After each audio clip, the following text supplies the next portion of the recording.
जय Shri Krishna friends, welcome to Harimukund. आइए आज श्रीमद् भागवत पुराण के 9वें स्कंद का 13वां अध्याय शुरू करते हैं। इसमें राजा निमि के वंश का वर्णन किया गया है। श्री सुखदेव जी कहते हैं, इक्ष्वाकु के पुत्र थे निमि। उन्होंने यज्ञ आरंभ करके महर्षि वशिष्ठ को ऋत्विज के रूप में वरण किया। वशिष्ठ जी ने कहा कि राजन, इंद्र अपने यज्ञ के लिए मुझे पहले ही वरण कर चुके हैं। उनका यज्ञ पूरा करके मैं तुम्हारे पास आऊँगा, तब तक तुम मेरी प्रतीक्षा करना।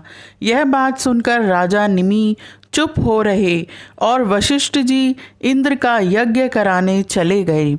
विचारवान निमि ने यह सोचकर कि जीवन तो क्षणभंगुर है, विलंब करना उचित न समझा और यज्ञ प्रारंभ कर दिया। जब तक गुरु वशिष्ठ जी न लौटें तब तक के लिए उन्होंने दूसरे ऋत्विजों को वरण कर लिया।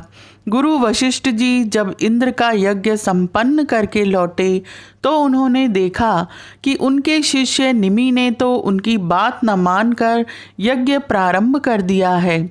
उस समय उन्होंने शाप दिया, निमि को अपनी विचारशीलता और पांडित्य का बड़ा घमंड है, इसलिए इसका शरीर पात हो जाए।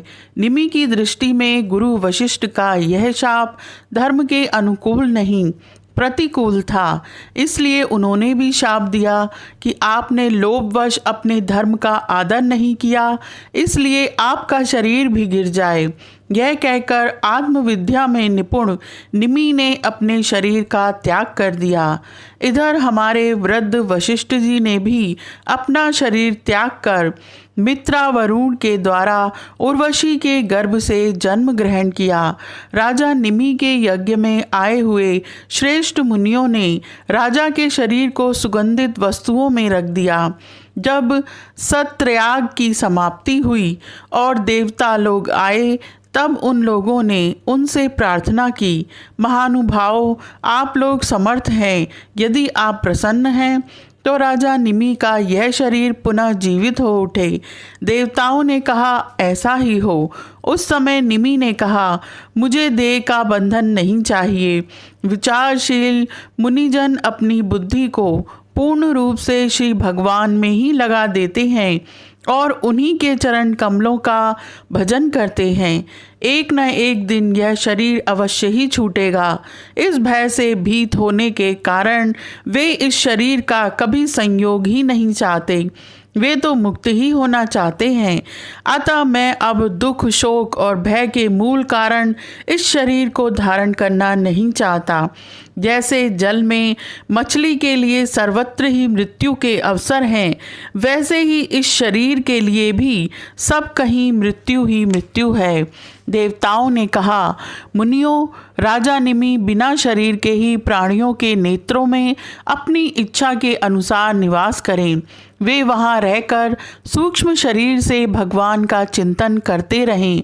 पलक उठने और गिरने से उनके अस्तित्व का पता चलता रहेगा। इसके बाद महर्षियों ने यह सोचकर कि राजा के न रहने पर लोगों में अराजकता फैल जाएगी, निमि के शरीर का मंथन किया।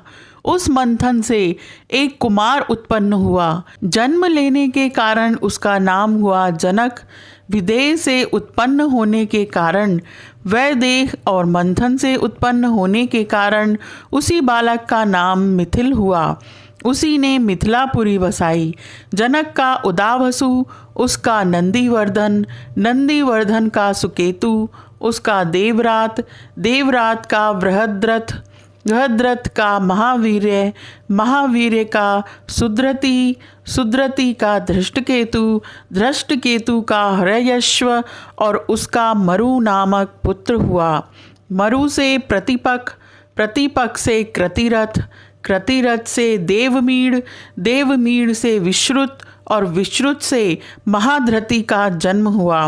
महाधृति का कृतिरात, कृतिरात का महारोमा, महारोमा का स्वर्णरोमा और स्वर्णरोमा का पुत्र हुआ हयस्वरोमा। इसी हयस्रोमा के पुत्र महाराज शीरध्वज थे। वे जब यज्ञ के लिए धरती जोत रहे थे तब उनके सिर यानी हल के अग्रभाग से सीता जी की उत्पत्ति हुई। इसी से उनका नाम शीरध्वज पड़ा। शीरध्वज के कुशध्वज, कुशध्वज के धर्मध्वज और धर्मध्वज के 2 पुत्र हुए, कृतध्वज और मितध्वज। कृतध्वज के केशीध्वज और मितध्वज के खांडिक्य हुए। केशीध्वज आत्मविद्या में बड़ा प्रवीण था। खांडिक्य था कर्मकांड का मर्मज्ञ। वह केशीध्वज से भयभीत होकर भाग गया। केशीध्वज का पुत्र भानुमान और भानुमान का शतद्युम्न, शतद्युम्न से शुचि, शुचि से संध्वाज, संध्वाज से उधर्वकेतु, उधर्वकेतु से अज, अज से पुरुजित, पुरुजित से अरिष्टनेमि, अरिष्टनेमि से श्रुतायु, श्रुतायु से सुपार्श्वक, सुपार्श्वक से चित्ररथ और चित्ररथ से मिथिलापति शेमधि का जन्म हुआ। शेमधि से समरथ, समरथ से सत्यरथ, सत्यरथ से उपगुरु और उपगुरु से उपगुप्त नामक पुत्र हुआ। यह अग्नि का अंश था। उपगुप्त का वस्वनंत, वस्वनंत का युयुध, युयुध का सुभाषण, सुभाषण का श्रुत, श्रुत का जय, जय का विजय और विजय का रथ नामक पुत्र हुआ।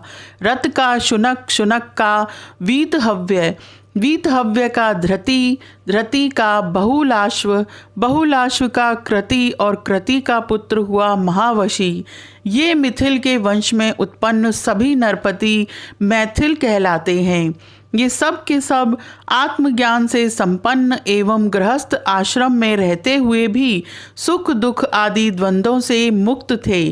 क्यों न हो, याज्ञवल्क्य आदि बड़े बड़े योगेश्वरों की इन पर महान कृपा जो थी। यह अध्याय यहीं समाप्त होता है। आज के लिए इतना ही। Please like, share and subscribe my channel. Thank you.